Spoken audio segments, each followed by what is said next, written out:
Assalamu alaikum dear students, how are you? I hope you all will be fine. I welcome you in lecture number 3 of class 6. Two lectures we have studied. Now we'll start lecture number 3, and in lecture number 3 we'll study the lesson number 2. The name of this lesson is Nicobobinus. आज हम तीसरा lesson start करेंगे और दूसरा lesson start करेंगे, lecture तीसरा है। इस दूसरे लेसन में हम एक स्टोरी पढ़ेंगे, इसका नाम है निकोबोबिनस। निकोबोबिनस एक शख्स का नाम है जिसकी हम स्टोरी पढ़ेंगे, जो बहुत बहादुर है और उसे एडवेंचर्स करने का बड़ा शौक़ है।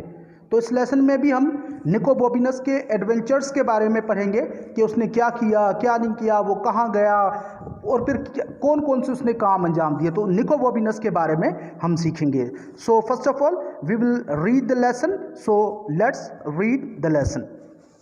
This is the story of the most extraordinary child. This is the story of the most extraordinary child who ever stuck his tongue out at the prime minister.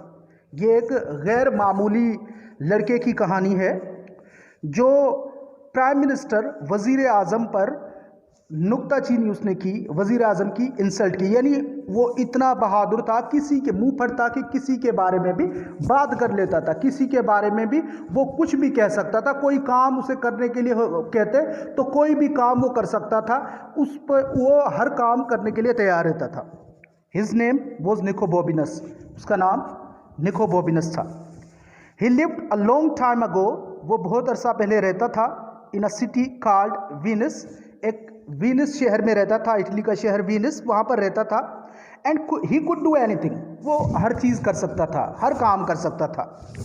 Of course not everybody knew he could do anything, यकीनन लोग उसके बारे में नहीं जानते थे कि वो सब कुछ कर सकता है, वो कुछ भी कर सकता है। In fact only his best friend Rosie knew and nobody took any notice of anything Rosie said. हकीकत में दरअसल उसकी बेहतरीन दोस्त रोज़ी जो थी वो निकोबोबिनस के बारे में सारा कुछ जानती थी। उसके बारे में उसे असलियत पता थी कि निकोबोबिनस अगर कोई काम करना चाहे तो उस काम को इख्तिताम करके फिर छोड़ता है। और वो रोज़ी की कोई बात पर कोई यकीन भी नहीं करता था, रोज़ी की बात पर कोई एतमाद भी नहीं करता था। Because she was always having wild ideas anyway, क्योंकि हमेशा वो अजीब ख्यालात जो न देती रहती थी, उसकी अजीब सोचें थी, अजीब बातें थी रोज़ी की, इसलिए यकीन भी कोई नहीं उसकी बातों पर करता था। वन डे फॉर एग्जाम्पल, मिसाल के तौर पर एक दिन रोज़ी सेड टू निकोबोबिनस, रोज़ी ने निकोबोबिनस से कहा, let's pull up every single weed on your doorstep, आओ तुम्हारे जो दरवाजे के जीने पर, दरवाजे की दहलीज पर जो घास उगी हुई है, जो पौधे उगे हुए हैं, आओ उन्हें काटते हैं, आओ उन्हें काटते हैं। इस बात से अंदाज़ा लगा सकते हैं कि वो कुछ भी बोल देती थी और हमेशा उसके ख्यालात अजीब सही होते थे। लेट्स नॉट सेड निकोबोबिनस, उसने कहा नहीं, बिल्कुल नहीं। विच इज़ व्हाट रोज़ी थॉट ही वुड से, रोज़ी को भी पता था ये निकोबोबिनस यही कहेगा।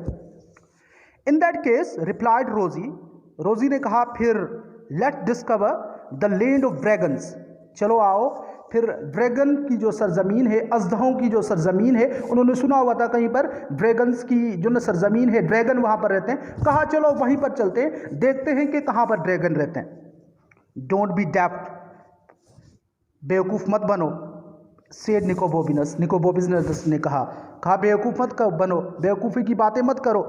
How can we do that, हम ये कैसे कर सकते हैं, हम वहाँ कैसे जा सकते हैं। Because you can do anything said रोज़ी, रोज़ी ने कहा क्योंकि तुम हर काम कर सकते हो, तुम हर काम करने के अहल हो, इसलिए चलो वहीं पर भी जा सकते हैं। So the next morning just as it was getting light, तो सुबह, दूसरी सुबह, अभी सुबह की रोशनी फैलने ही वाली थी, Rosie threw little pebbles up at Nicobobinus shutters, तो रोज़ी ने छोटे छोटे पत्थर, छोटे छोटे कंकर वो निकोबोबिनस की खिड़की पर फेंके। Nicobobinus was still half asleep when he looked out, Nicobobinus अभी भी आधी नींद में था जब उसने बाहर देखा। व्हाट इज द मैटर रोज़ी, ही आस्क्ड, उसने पूछा, वहीं से पूछा, रोज़ी मसला क्या है तुम्हारे साथ, क्यों पत्थर फेंक रही हो, क्यों सुबह सुबह मुझे जगा रही हो, अभी तो मैं सो रहा हूँ और सुबह सुबह मुझे तुम जगा रही हो। विस्पर्ड रोज़ी, रोज़ी ने कहा खामोश हो जाओ, I've got the buns and the lemonade. मेरे पास मीठी रोटी है और मेरे पास लीमू का शरबत है। मैं सारा सामान लेकर आई हूँ। अब चलो तो लैंड ऑफ ड्रैगन्स को ढूंढने चलते हैं, उनको डिस्कवर करने चलते हैं। So till here we will study today, we will end our reading till here. यहाँ तक आज हम अपनी रीडिंग को कंप्लीट करेंगे। Now will study the words meanings and then I will give you homework.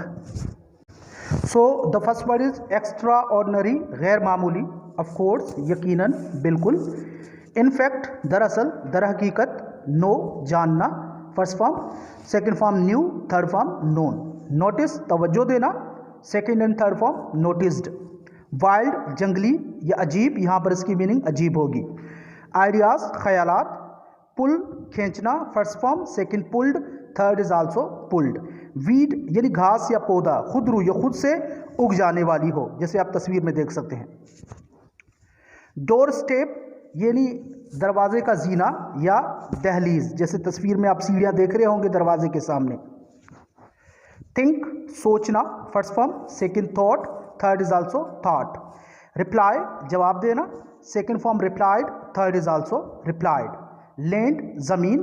Dragon यानी अजदहा। थ्रो, फेंकना, first form, second form threw, third is throne.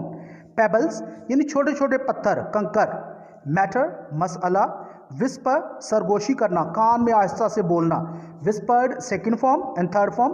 बन यानी मीठी रोटी। लेमनेड यानी लीमू का शरबत। डिस्कवर यानी दरियाफ्त करना, first form, second and third form discovered. So these were words meanings. Now I am giving you homework. You have to write down the words meaning in your fair copies and memorize them.